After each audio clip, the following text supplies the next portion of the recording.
우리 사도신경으로 우리 신앙을 함께 고백하겠습니다. 전능하사 천지를 만드신 하나님 아버지를 내가 믿사오며 그 외아들 우리 주 예수 그리스도를 믿사오니 이는 성령으로 잉태하사 동정녀 마리아에게서 나시고 본디오 빌라도에게 고난을 받으사 십자가에 못 박혀 죽으시고 장사한 지 사흘 만에 죽은 자 가운데서 다시 살아나시며 하늘에 오르사 전능하신 하나님 우편에 앉아 계시다가 저리로서 산자와 죽은 자를 심판하러 오시리라. 성령을 믿사오며 거룩한 공회와 성도가 서로 교통하는 것과 죄를 사하여 주시는 것과 몸이 다시 사는 것과 영원히 사는 것을 믿사옵나이다. 아멘. 우리 이 시간 찬송가 425장 주님의 뜻을 이루소서 함께 찬양하도록 하겠습니다.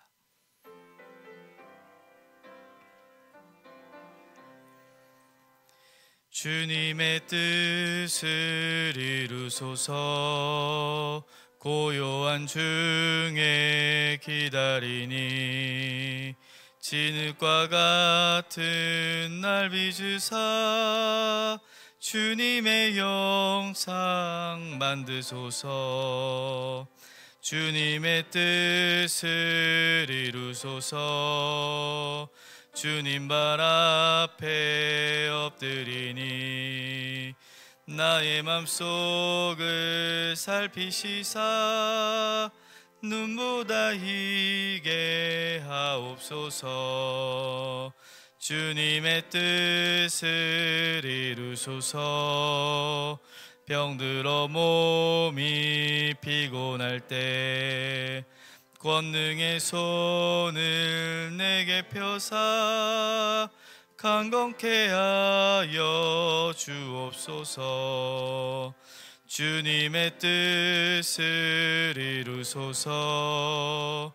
온전히 나를 주장하사 주님과 함께 동행함을 만민이 알게 하옵소서.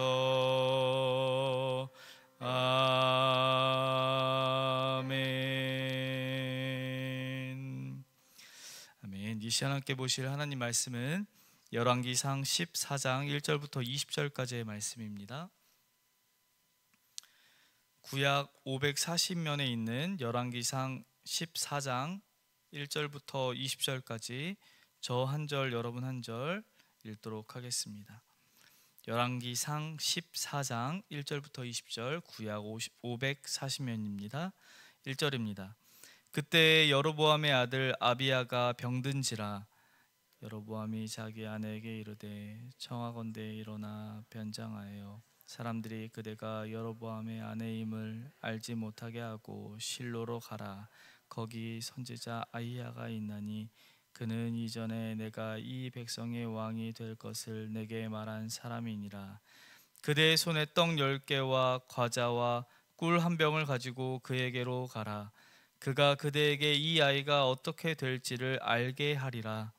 여로보암의 아내가 그대로 하여 일어나 실로로 가서 아히야의 집에 이르니 아히야는 나이가 많아 눈이 어두워 보지 못하더라. 여호와께서 아히야에게 이르시되 여로보암의 아내가 자기 아들이 병 들었으므로 내게 물으러 오나니 너는 이러이러하게 대답하라. 그가 들어올 때 다른 사람인 채 함이니라. 그가 문으로 들어올 때 아히야가 그 발소리를 듣고 말하되 들어오라. 내가 어찌하여 다른 사람인 채 하느냐. 내가 명령을 받아 흉한 일을 내게 전하리니 가서 여로보암에게 말하되 이스라엘의 하나님 여호와의 말씀이 내가 너를 백성 중에서 들어 내 백성 이스라엘의 주권자가 되게 하고 나라를 다윗의 집에서 찢어내어 내게 주었거늘 너는 내 종 다윗이 명령을 지켜 전심으로 나를 따르며 나 보기에 정직한 일만 행하였음과 같지 아니하고 내 이전 사람들보다도 더 악을 행하고 가서 너를 위하여 다른 신을 만들며 우상을 부어 만들어 나를 노엽게 하고 나를 내 등 뒤에 버렸도다. 그러므로 내가 여로보암의 집에 재앙을 내려 여로보암에게 속한 산에는 이스라엘 가운데 매인자 노인자나 다 끊어버리되 거름더미를 쓸어버린 같이 여로보암의 집을 말갛게 쓸어버릴지라. 여로보암에게 속한 자가 성읍에서 죽은즉 개가 먹고 들에서 죽은즉 공중의 새가 먹으리니 이는 여호와께서 말씀하셨음이니라 하셨나니 너는 일어나 내 집으로 가라. 내 발이 성읍에 들어갈 때 그 아이가 죽을지라. 온 이스라엘이 그를 위하여 슬퍼하며 장사하려니와 여로보암에게 속한 자는 오직 이 아이만 묘실에 들어가리니 이는 여로보암의 집 가운데서 그가 이스라엘의 하나님 여호와를 향하여 선한 뜻을 품었음이니라. 그가 그날에 여로보암의 집을 끊어버리리라. 언제냐 하니 곧 이제라. 여호와께서 이스라엘을 쳐서 물에서 흔들리는 갈대같이 되게 하시고 이스라엘을 그의 조상들에게 주신 이 좋은 땅에서 뽑아 그들을 강 너머로 흩으시리니 그들이 아세라 상을 만들어 여호와를 진노하게 하셨음이니라. 여호와께서 여로보암의 죄로 말미암아 이스라엘을 버리시니 이는 그도 범죄하고 이스라엘로 범죄하게 하였음이니라. 여로보암의 아내가 일어나 디르사로 돌아가서 집 문지방에 이를 때에 그 아이가 죽은지라. 온 이스라엘이 그를 장사하고 그를 위하여 슬퍼하니 여호와께서 그의 종 선지자 아히야를 통하여 하신 말씀과 같이 되었더라. 여로보암의 그 남은 행적 곧 그가 어떻게 싸웠는지와 어떻게 다스렸는지는 이스라엘 왕 역대 지략에 기록되니라. 여로보암의 왕이 된지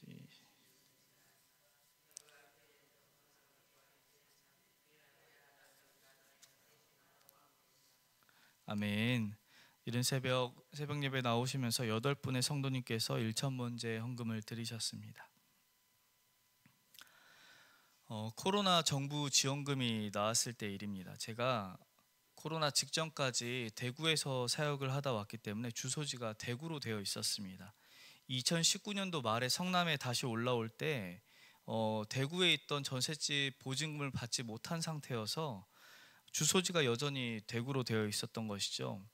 그래서 코로나의 정부 지원금이 나왔을 때 대구에서 쓸 수 있도록 지원금이 나왔습니다. 이 성남에서 대구까지의 거리가 제법 멀다 보니까요, 뭐 몇 번을 가서 지원금을 써야겠다라고 생각하지 못하고 아내랑 한 날을 잡아서 우리 가정에 필요한 생필품을 다 사서 돌아옵시다라고 결정하고 이른 새벽 아이를 들쳐업고 출발했습니다. 아이가 잠들어가지고요, 새벽부터 출발했더니 잠들었으니까 3시간 되는 거리를 쉬지 않고 갔습니다. 한참을 달려서 지원금 받기 위해서 복지센터에 딱 도착하는 순간 자동차 시동이 꺼졌습니다. 급한 마음에 지원금은 얼른 받고 다시 시동을 걸었더니 걸렸습니다. 그래서 전셋집 앞에 다시 세워놨는데 그 이후로 자동차가 켜지지 않는 것이죠. 엔진이 망가진 것입니다. 정부 지원금으로 생필품을 사려고 대구까지 내려왔는데 모든 지원금으로 돈가스 하나 사 먹고 자동차 엔진 수리했습니다. 근데 저는 이 엔진이 망가질 줄 알고 있었습니다. 이따금 자동차가 가만히 있다가도 울컥거리기도 하고 종종 시동이 꺼질 때가 있었기 때문입니다.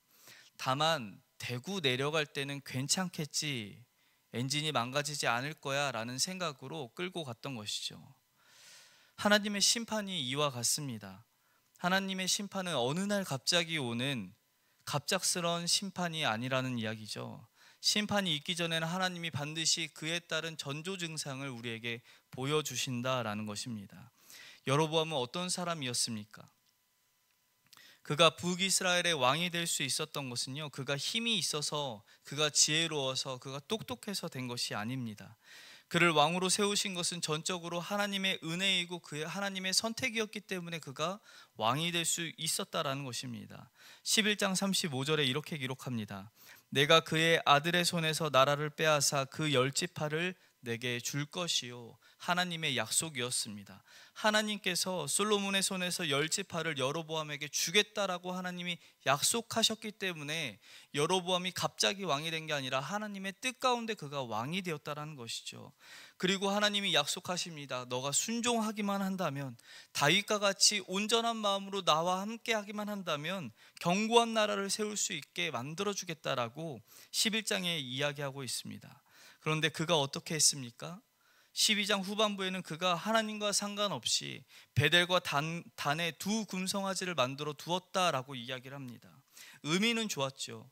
유다 백성들의 땅에 다시 들어가서 예배할 수 없으니 북이스라엘에 있는 아주 좋은 베델과 단이라는 곳에 이제 금송아지를 만드는, 그곳에서 예배드릴 수 있게 만드는 아주 좋은 전략을 세운 것입니다. 그러나 이 베델과 단의 금송아지를 만들어 예배할 때 여로보암은 하나님께 엿주는 어떤 행동도 취하지 않습니다. 오히려 이것을 정치적으로 이용하고 출애굽 당시를 떠올리게 하며 아론과 및 이스라엘 백성들이 그 당시 만났던 하나님이라 속여 그들을 현혹해 만드는 것이었죠. 하나님이 여로보암에게 원했던 것이 무엇입니까? 열왕기상 11장 38절에 이렇게 이야기합니다. 내가 만일 내가 명령한 모든 일에 순종하고 내 길로 행하며 내 눈에 합당한 일을 하며 내 종 다윗이 행함과 같이 내 율례와 명령을 지키며 내가 너와 함께 있어 내가 다윗을 위하여 세운 것과 같이 너를 위하여 견고한 집을 세우고 이스라엘을 내게 주리라. 내가 다윗의 길을 원했다라고 얘기하는 것이죠. 하나님이 이 여로보암이 다윗과 같은 길을 걸어가길 소망했다라는 것입니다. 순전한 마음으로 설령 다윗과 같은 죄를 범했을지라도 하나님이 너 그거 잘못됐어 라고 이야기할 때 그 죄를 다윗처럼 자복하고 나오는 사람이 되길, 그런 온전한 사람이 되길 하나님이 바라시고 약속을 하셨다라는 것입니다. 그런데 그는 다윗과는 정반대의 삶을 살아가기 시작합니다. 이때 하나님이 선택한 방법이 무엇입니까? 언약을 파기한 자에게 하나님의 심판이 반드시 올 터이니 죄를 자복하고 회개하여 돌아오라는 것이었죠. 그래서 13장에는 베델에서 일어난 선지자의 사건을 보여줍니다. 심판의 전조 증상이었습니다. 마치 다윗에게 나단 선지자가 찾아가 그것은 죄입니다라고 고백한 것처럼 같은 심판의 전조 증상을 보여준 것이었죠. 그러나 그가 듣지 않았습니다. 그리고 오늘 본문에 그때라는 말로 하나님의 심판의 전조 증상이 또 등장하기 시작했습니다. 바로 아들 아비야가 병든 것이죠. 여러분이 여로보암이 한번 되어 보십시오. 아이가 병들었습니다. 그것도 심한 병이 들어서 아이가 끙끙 앓고 있다면 여러분 먼저 뭘 하시겠습니까? 온 나라를 뒤져 사방팔방 쫓아가면서 이 아이를 치료하기 위해 애쓰지 않겠습니까? 그런데 차도가 없다면 그 다음 어떻게 하시겠습니까? 아마 하나님을 믿는 일반적인 성도라면요, 왜 우리 아이가 이렇게까지 아픈가, 혹여 우리가 무엇을 잘못했기에 하나님이 이런 어려움과 시련을 주시는가라고 하나님 앞에 죄 지은 것이 없는지 한 번쯤 고민해 보지 않겠습니까? 그런데 오늘 여로보암이 어떻게 하죠? 전혀 그런 고민의 흔적이 없는 것이죠. 오히려 하나님께 나아가서 자신 스스로가 질문해야 될 그 시간에 그런 자신은 숨어 있고 아내를 변장시켜 실로로 아내를 보내기로 작정했습니다. 실로가 어떤 곳이었습니까? 하나님의 선지자들이 모여 있는 곳이죠. 사무엘로부터 많은 선지자가 이곳에서 나고 자라며 하나님의 말씀을 예언하던 곳, 그곳이 실로였습니다. 그런 곳에 자신에게 하나님의 말씀을 전해줬고 자신을 왕으로 세웠던 아히야가 나이가 연로하여서 이젠 앞이 보이지 않은 채 그곳에 있는 것을 알고 선지자 아히야를 속여 아픈 아이를 어떻게 하면 치료할 수 있을지를 듣기 위해 자신의 아내를 변장시켜 보냈다라고 얘기하는 것이죠. 마치 나이가 들어서 눈이 보이지 않는 이삭을 속여서 장자의 축복권을 뺏고 싶은 이 야곱과 같은 행실을 취하기 시작했습니다. 야곱은요, 아버지를 속이기 위해서 자신이 직접 가기라도 했습니다. 근데 여로보암은 직접 가지도 않는 것이죠. 이것이 죄인이 가진 실상이라는 것입니다. 죄를 자백하지 않고 죄를 품고 있는 사람, 그 사람은 하나님을 만나는 것도, 하나님의 말씀이 들려지는 것도 그 자체가 부담스러워서 피하고 싶은 것이죠. 아담과 하와가 그러지 않았습니까? 죄를 짓고 벌거벗은 것을 알고 나뭇잎으로 옷을 엮어 입고 주님께서 어디 있느냐라고 찾으실 때 그들이 어떻게 했습니까? 숨는 것이었죠. 자신의 죄를 자백하지 않고 숨기 급급한 것이 아담과 하와 죄인의 실상이라는 것입니다. 그런데 주님은 어떤 분이십니까? 요한일서 1장 9절에 이렇게 이야기합니다. 만일 우리가 우리의 죄를 자백하면 그는 미쁘시고 의로우사 우리 죄를 사하시며 우리를 모든 불의에서 깨끗하게 하실 것이요. 우리가 주님 앞에 나아가서 죄를 자백하기만 한다면 주님 우리를 깨끗하게 하실 하나님이시다라고 얘기하는 것이죠. 죄를 고백하는 자들에게 죄의 용서함을 주기 위해서 이미 준비된 예수 그리스도를 주시는 분이 누구시냐? 우리 하나님이시라는 것이죠. 하지만 동시에 주님은 죄를 숨기고 자복하지 않는 자에게 반드시 심판하시는 진노의 하나님이라는 것을 여러분 꼭 기억하시길 바랍니다. 종종 이 본문을 읽으면서 죄의 진노로 인해 아이가 죽었다라고 생각할 수 있습니다. 그러나 이 아이를 향한 하나님의 마음을 한번 잘 보십시오. 13절입니다. 우리 같이 읽겠습니다. 13절 시작. 온 이스라엘이 그를 위하여 슬퍼하며 장사하려니와 여로보암에게 속한 자는 오직 이 아이만 묘실에 들어가리니 이는 여로보암의 지백 가운데서 그가 이스라엘의 하나님 여호와를 향하여 선한 뜻을 품었음이니라. 아멘.